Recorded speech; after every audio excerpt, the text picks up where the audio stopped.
Bonjour à tous, comment vous allez? J'espère que vous allez bien. Moi, ça va super. Ça fait longtemps que je ne suis pas venu avec une vidéo. J'ai décidé de revenir et de vous parler d'un sujet qui me tient à cœur, le rap. Beaucoup me connaissent comme un créatif, vidéaste, photographe, si on veut, et plein d'autres petites choses, mais seules quelques personnes, je pense, les plus curieuses en vous savent que je suis un grand passionné de rap. Et aujourd'hui, je vais vous parler de comment je suis devenu justement ce passionné de rap-là, pourquoi j'ai décidé d'en faire et pourquoi j'ai décidé d'en faire sous une autre identité. Donc, générique.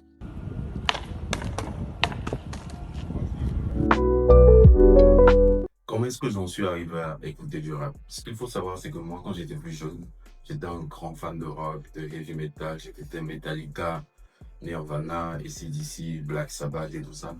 Et c'est vrai que j'écoutais quand même du rap, quelques hits, les hits de Section d'Assaut, les classiques de l'EFA et tout ça, à Fouine à l'époque.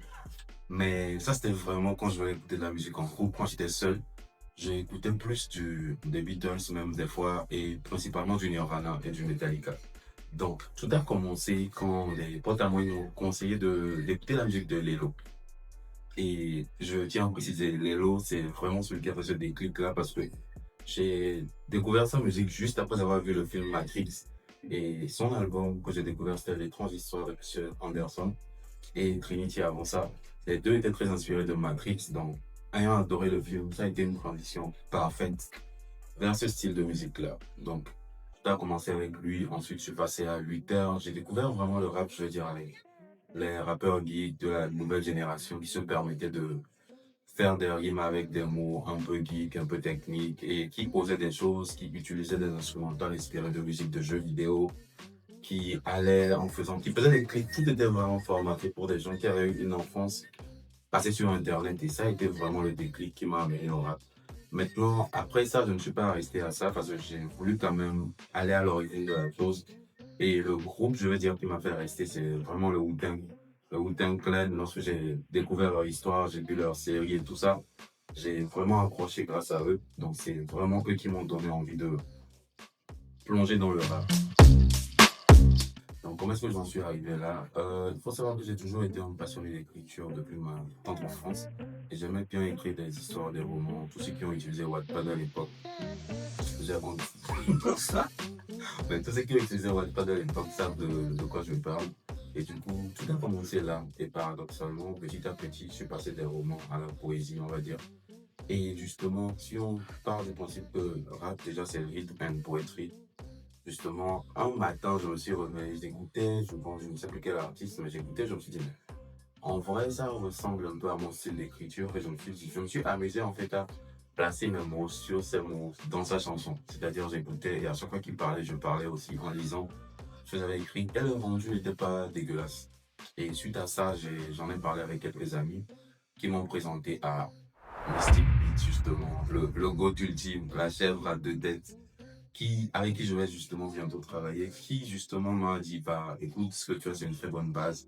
Fais ci, fais ça, fais ci, fais ça. Et je tiens à préciser qu'à l'époque, c'était purement du kiff entre moi, lui et nos potes. Donc, il faisait des fois des notions qu'il m'envoyait. Généralement, j'en cherchais sur YouTube et tout. Et du coup, j'en cherchais sur YouTube justement. Et du coup, je m'entraînais avec et je lui envoyais les rendus et tout. Maintenant, il a fallu que je rencontre une deuxième personne quelques années après, qui est Lego, avec qui j'ai déjà plusieurs fois collaboré, que ce soit ici. Pour lui, il a aussi, je veux dire, un large éventail d'artistes qu'il a écouté, qu'il continue d'écouter justement, que j'écoutais aussi. Donc, on a rapidement plug. Et de là, vu qu'il s'essayait aussi à la musique, on a commencé à faire des choses ensemble. Donc, c'est vraiment, je veux dire, la rencontre de ces deux personnes-là qui m'ont vraiment. C'est quelque chose qui ne cadre pas forcément avec tout ce que je fais déjà. J'ai une vie professionnelle, justement, justement.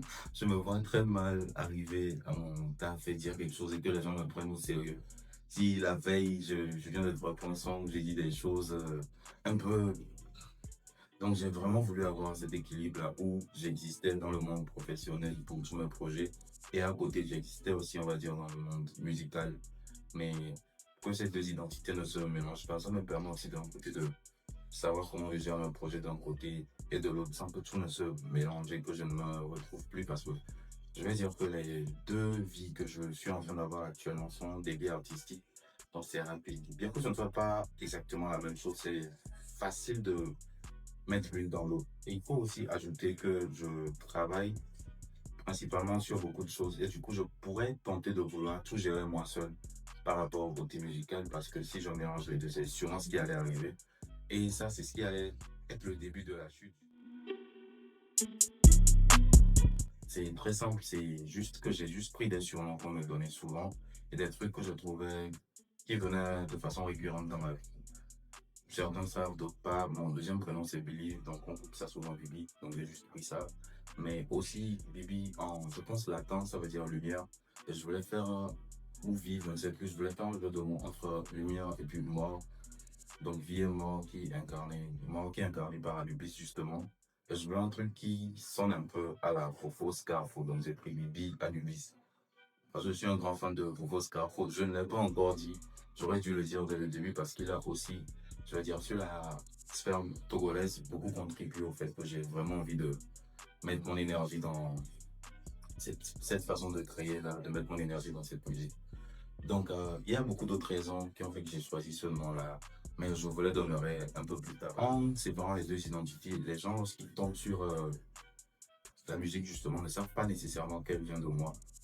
Donc, ça leur permet de, lorsque je leur envoie, par exemple, ou lorsque c'est quelqu'un d'autre, ça leur permet de donner un avis, de vraiment apprécier de façon honnête, sans vraiment nécessairement être biaisé par le fait que ça vient de moi. S'ils n'aiment pas, ils disent clairement, ah, mais j'aime pas, tu vois. Et ça me permet d'avoir des retours assez honnêtes aussi. Et justement, par rapport à ça, là, je suis en train de travailler avec Mystique sur des premiers morceaux qui vont commencer à arriver, sûrement dans le mois d'avril. Et je pense que pour le premier, en tout cas, je vais vous faire un vlog que vous pourrez voir et vous pourrez un peu suivre notre processus créatif. Et ça vous permettra aussi de voir que, bah, justement, comme vous savez déjà, moi, je n'attends pas nécessairement d'avoir tout ce dont j'ai besoin avant de me lancer. J'espère que ça pourra en inspirer certains à créer aussi à leur niveau et qu'on pourra tous faire ensemble quelque chose de plus grand. Donc voilà, la vidéo va sûrement sortir bientôt dès qu'on va enregistrer. Et je vais vous la mettre en ligne ici ou peut-être sur le compte du studio que je vais poser. Dans tous les cas, je vais vous donner les informations en story sur Instagram, sur mon compte et sur et sûrement sur le compte de Bibi Anubis. Donc n'hésitez pas à vous abonner sur les deux comptes si ce n'est pas déjà fait. Et voilà, quand la vidéo sortira, je vous mettrai les informations et le lien. Donc merci.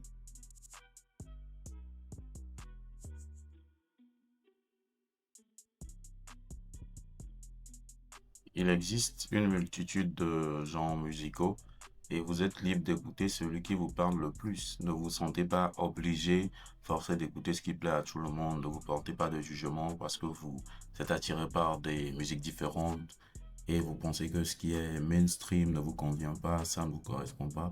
Si vous aimez la musique, vous devez l'aimer pour vous et l'écouter principalement pour vous.